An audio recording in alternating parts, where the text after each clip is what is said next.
제주국제공항 활주로 끝에서 불어오는 새벽바람은 아직 짭짤했지만 2025년 7월 14일 오후 6시 58분 노을이 접는 빛을 받아 남쪽 바다는 불꽃놀이처럼 주홍빛 물비늘을 뿜어내고 있었다. 그 직선 위에 자리한 해안 리조트 컨벤션홀, 유리벽 안으로는 드레스 슈트 차림의 기업인, 콘텐츠 전략가, 스타트업 대표, 문화평론가, 그리고 VIP 초청 기자단이 차례차례 들어섰다.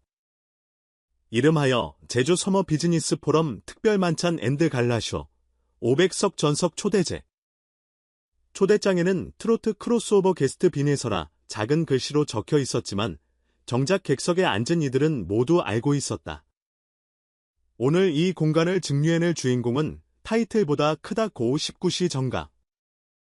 전광판 LED가 어두워지고 한 줄 백라이트만 무대 뒤를 살짝 물들였다. 화사하면서도 어딘가 생경한 현악 아우트로가 흐르더니 검은 실루엣이 빛을 가르며 걸어 들어왔다. 반듯한 캐멀 더블 슈트. 아예 리허설부터 입은 그대로였다. 포럼 측이 리허설 직후 의상 한번 갈아입으시죠라고 제안했을 때 그는 이렇게 말했다. 옷으로 감동 주는 날도 있지만 오늘은 숨으로 보여드리고 싶습니다. 그 두 마디의 의상팀은 고개를 떨구고 웃었다.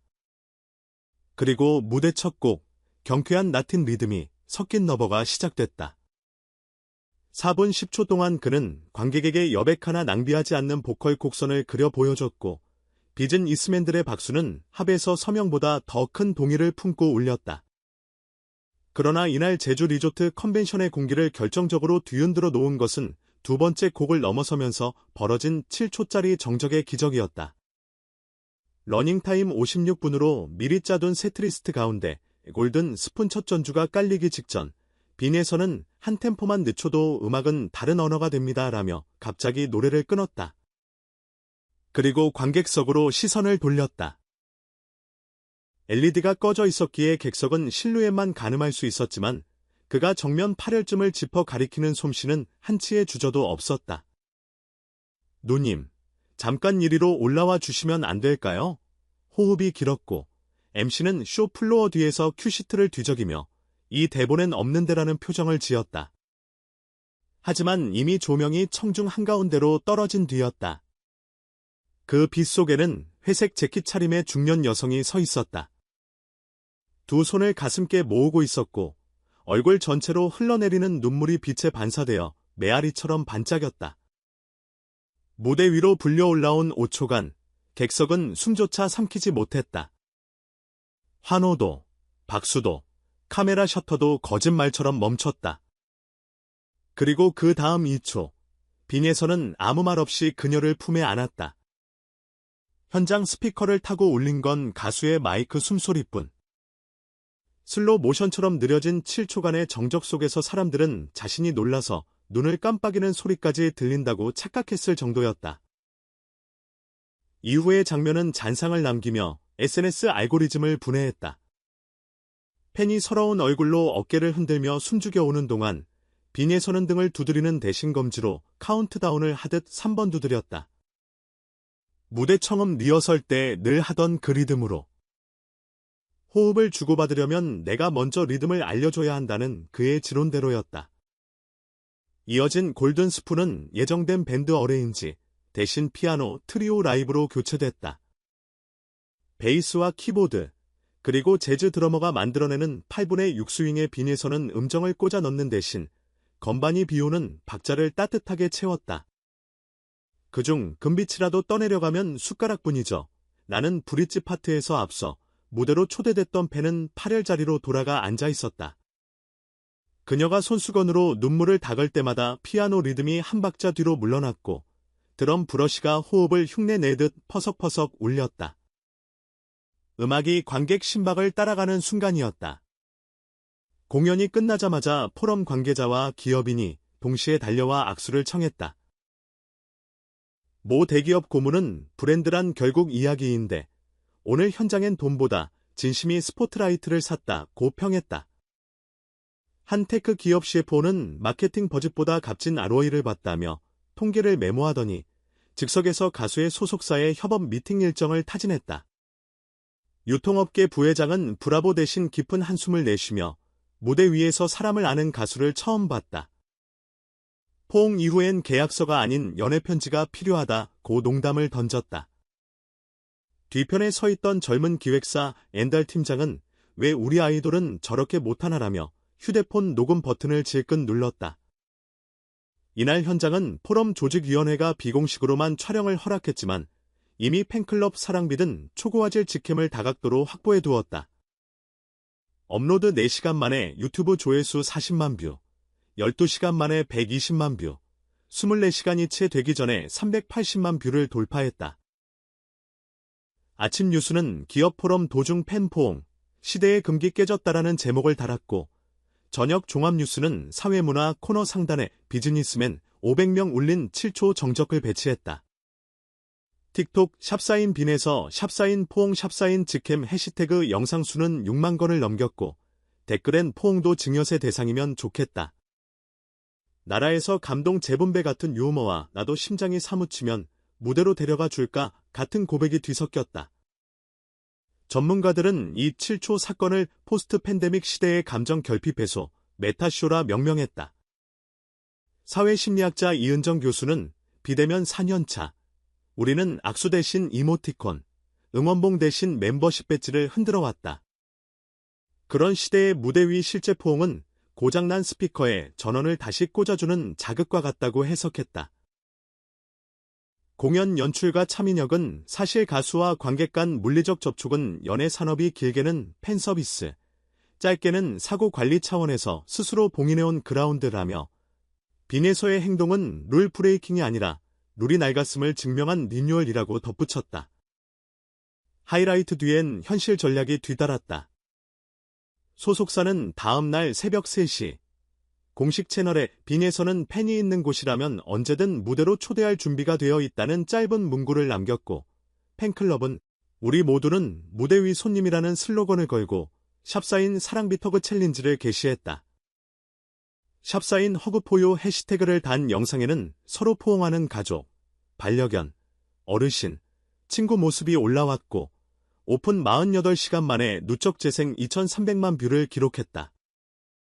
해시태그 링크 최상단에는 포옹 후원 버튼이 달렸다. 한 번의 포옹에 1,000원 기부 방식으로 제주지역 미혼모 복지재단과 포항 청소년 쉼터에 나란히 기탁되었다. 10일 만에 모인 금액 4억 7천만 원. 가수는 따뜻한 기부가 아니라 따뜻한 행동을 모아서 전하고 싶었다며 짧게 감사 인사를 남겼다. 이런 급상승 열기의 언론은 빈에서 현상이라는 표현을 도입했다. 트로트계에 수많은 라이징 스타가 등장했지만 관계없이 팬과 악수를 넘어 포옹으로 상징을 만든 사례는 없었다는 이유. 동시에 포옹 전도사 김희지가 진보해질 위험도 언급됐다. 그러나 전문가들은 그의 장점을 이벤트형 퍼포먼스가 아니라 맥락형 서사라고 해석한다. 무대 뒤 인터뷰에서 그는 팬이 울고 있었기 때문에가 아니라 노래가 울고 있어서 라는 모호한 답을 내놨다. 노래가 내 이름 대신 그분의 이야기를 불렀다는 오영 가수 특유의 감성론. 제작진마저 고개를 갸웃했지만 아이러니컬하게도 그 모호함이 빈에서 서사의 상징성을 끌어올렸다. 매니지먼트는 곧바로 포옹 투어 전국 콘서트를 기획했다. 결론부터 말하면 15개 도시 6만 석 티켓이 3분 만에 전석 매진됐다. 예매 서버는 대기열 5만 명을 넘기고 댄스를 증설해야 했으며 모바일 한정 예매를 위해 50대 팬들이 자녀에게 구입한 우회 예매까지 배우는 희귀 광경이 포털 실시간 검색을 장식했다. 공연 이름은 휴지, 리슨, 이었다. 포옹이 끝나야 비로소 귀가 열린다는 그의 명대사를 차용한 타이틀. 콘서트 자료에는 토크 파트 관객 참여, 포옹 시퀀스가 별도로 명시되었지만 소속사는 현장 즉흥성을 살리겠다며 디테일을 공개하지 않았다. 이 역시 팬들의 궁금증을 증폭시키는 요인이 되었다. 음원 차트에서의 성적도 예사롭지 않았다. 골든 스푼 라이브 버전은 발매 직후 멜론, 지니, 벅스에서 3위권에 진입했고 유튜브 뮤직 글로벌 차트 K-트로트 카테고리에서 1위. 플로 데이터랩 분석 결과 스트리밍 연령은 20대 27%, 30대 21%, 40대 24%, 50대 이상 28%로 역대 최저 연령 편차를 기록했다. 특히 20대 남성층이 9%를 차지한 것은 트로트 음원으로는 드문 현상이다.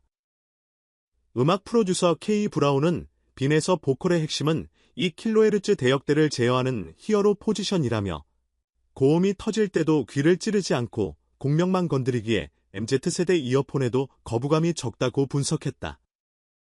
학계 역시 발빠르게 움직였다.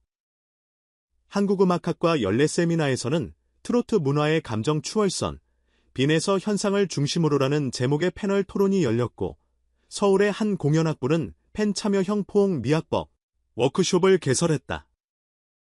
공연계도 들썩여 대극장 뮤지컬 제작사는 트로트 기반 주크박스쇼 허그 오브 히어로 판권 계약을 논의 중이라는 소문이 돌았다. 주인공을 누가 맡느냐는 기사 댓글엔 1순위로 빈에서, 2순위로 이명웅이 거론됐다. 한 뮤지컬 평론가는 노래 잘하는 것만으론 부족하다. 포옹의 서사를 취하는 배우여야 한다고 평가를 내렸다. 물론 반대편 목소리도 있다. 과도한 팬 서비스는 결국 노출 빈도 저하로 이어질 수 있다는 말, 포옹이 개인 공간 침해로 해석될 위험은 없냐는 우려.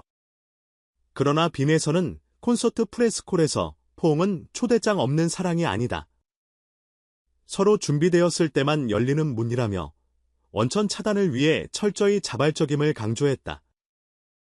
실제로 콘서트 매뉴얼에는 팬과 가수 모두 두 팔로 껴안는 대신 한 손 포옹 원칙, 코로나 이후 업계 표준보다 더 엄격한 동해 2초 고정 2초 해제 규칙이 포함돼 있다.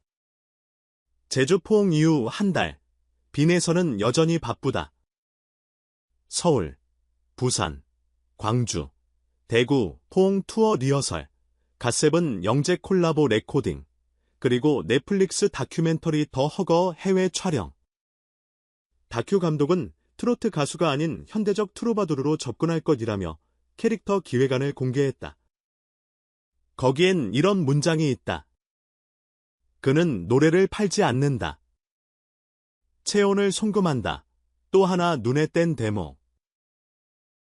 빈에서 효과가 상업적 포맷으로 재생산될수록 본래의 진심이 희석될 가능성. 이를 막기 위해 다큐 내내 포옹 남발 장면은 최소화하고 그 대신 포옹 전후에 침묵을 길게 삽입할 예정이라고 한다. 마치 포옹을 결정하는 순간이 아니라 포옹이 끝난 후 어떤 공기가 되는지를 관찰하려는 듯 지금도 온라인에선 도대체 왜 포옹 하나로 이렇게까지 열광하느냐는 냉소와 이렇게 가슴을 흔들어준 가수 또 없었다는 열정이 충돌한다. 하지만 남는 것은 낮은 호흡, 짧은 심장 박동, 그리고 어떤 팬의 전원이다. 포옹을 받은 순간에도 6시가 아니라 내 가슴이 먼저 나를 안았다. 결국 빈에서 현상의 핵심은 가수가 우리를 끌어안았다가 아니라 우리가 우리 자신을 끌어안도록 도와줬다는 데 있다. 제주 노을 아래 걸어 나오는 그날의 장면을 떠올려보라. 중년 여성 팬이 무대에서 내려와 자리로 돌아간 뒤 빈에서는 손등으로 눈가를 가볍게 스쳤다. 그것은 공연장 전체가 따뜻해졌음에도 노래 뒤에 남은 잔혼이 자기 몸 밖으로 넘치지 않도록 수위를 조절하는 작은 제스처였다. 관객은 그 섬세함까지 포옹해버렸고 그래서 오히려 무대 위 발걸음 한 줄기, 7초간의 침묵, 그리고 한 번의 짧은 호흡이 오래 기억된다. 어쩌면 이 시대가 진짜 갈망한 것은 화려한 무대 장치도, 불꽃 드론쇼도 아니었다. 단지 잠시 멈추고 깊이 숨 쉬는 법을 알려줄 만한 노래가 끝난 뒤에도 손등에 남아있는 체온 한 점이었는지도 모른다.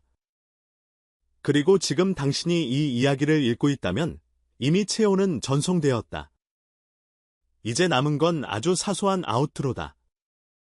오늘 밤 귀갓길 지하철에서 혹은 집 앞 편의점 삼각김밥 코너 앞에서 누군가에게 손을 내밀어 보는 일. 오늘 하루도 고생했어요라는 짧은 인사와 함께 빈에서는 그걸 눈에 보이지 않는 포옹이라 부른다. 노래를 낳는 건 마이크지만 기억을 낳는 건 결국 사람이라는 사실. 제주 바닷바람보다 더 따뜻했던 그 7초가 말해줬으니 이제 행동은 각자의 몫이다.